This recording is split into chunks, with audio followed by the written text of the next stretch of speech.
HOA Linda hijacked my private pool for seniors, so I invited a biker gang to take it back. It all started at 6:45 on a quiet Sunday morning. I was mid-dream, floating down the Mississippi on a giant waffle, when an ear-piercing whistle yanked me out of bed. Not once, not twice, over and over again, like some kind of aquatic fire drill in my backyard. Still half asleep, wearing nothing but boxers and confusion, I stumbled to the sliding glass door. I blinked, rubbed my eyes, and froze.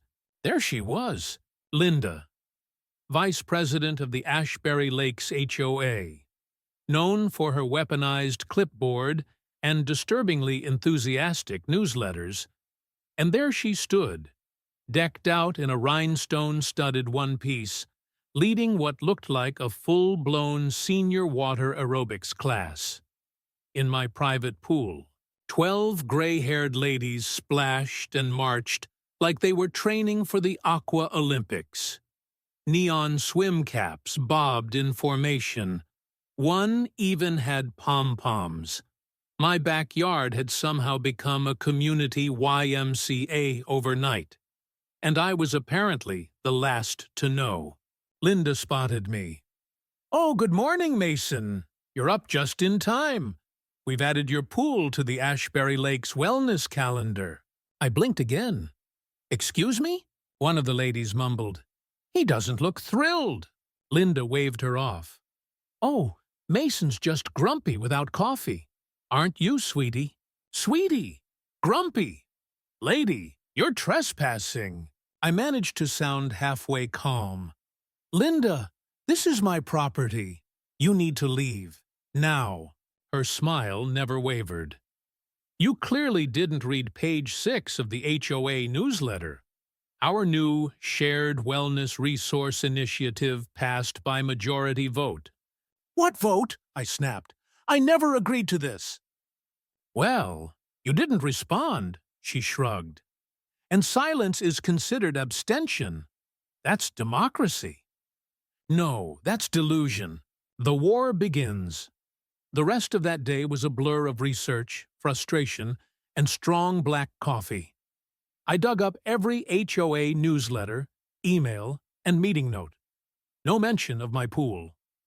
But in the most recent newsletter, buried next to a coupon for pet grooming, was a single sentence. "Trial Community Pool Access Initiative approved by board consensus." Consensus my ass.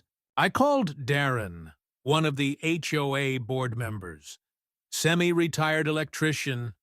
Shows up to meetings only for donuts.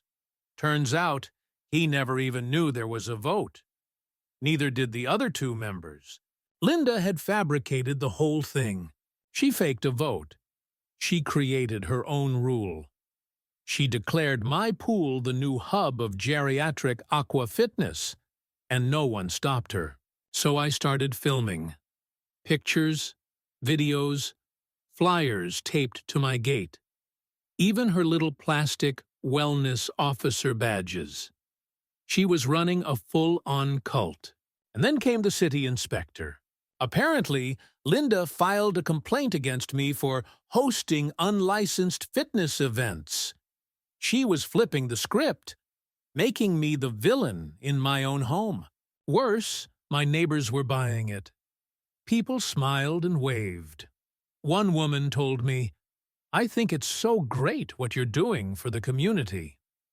What I'm doing? Lady, they broke into my pool. Absurdity needs absurdity. I didn't want to call the cops. That would make me the villain in the HOA Facebook group. So I did something else. I called Mike. Mike is a childhood friend, now the manager of a biker club that travels doing charity rides and stunt shows. The Steel Sinners. Loud, chaotic, harmless, and dramatic. I asked, "How would your crew like a pool day?" He laughed. "We're in." So the following Wednesday, Linda's regular crew showed up at 7 a.m. as usual. Matching caps, matching towels, smiling like they were on a spa retreat. And then, from the corner of the cul-de-sac, came the rumble. 10 Harley-Davidsons rolled up. Leather jackets, tattoos, beards. Tattoos on beards. They parked, marched into my backyard, and cannonballed into the pool. The water erupted. Linda screamed. One of the seniors fainted. Another took selfies. Community access, I said. Equal rights. The fallout. The footage hit Facebook in under an hour. Titles like Linda's Water War, HOA Gone Rogue went viral. The memes were relentless. Someone even auto-tuned her shouting, "You're splashing on democracy." Linda tried damage control, posted a 500-word rant about disrespect to senior dignity and aggressive aquatic behavior. But the internet had already turned on her. Even her own loyalists started fading. The next week, at the emergency HOA meeting, I presented everything: the fake vote, the flyers, the city complaint, the biker cannonballs. The room laughed, gasped, and cheered. The final blow? A slow-motion video of Linda barking orders like a military commander in sequins. Darren stood up, calmly motioned for her removal. The board voted, unanimously. Linda was done. Epilogue. Glitter and goodbyes. A week later, the U-Haul showed up.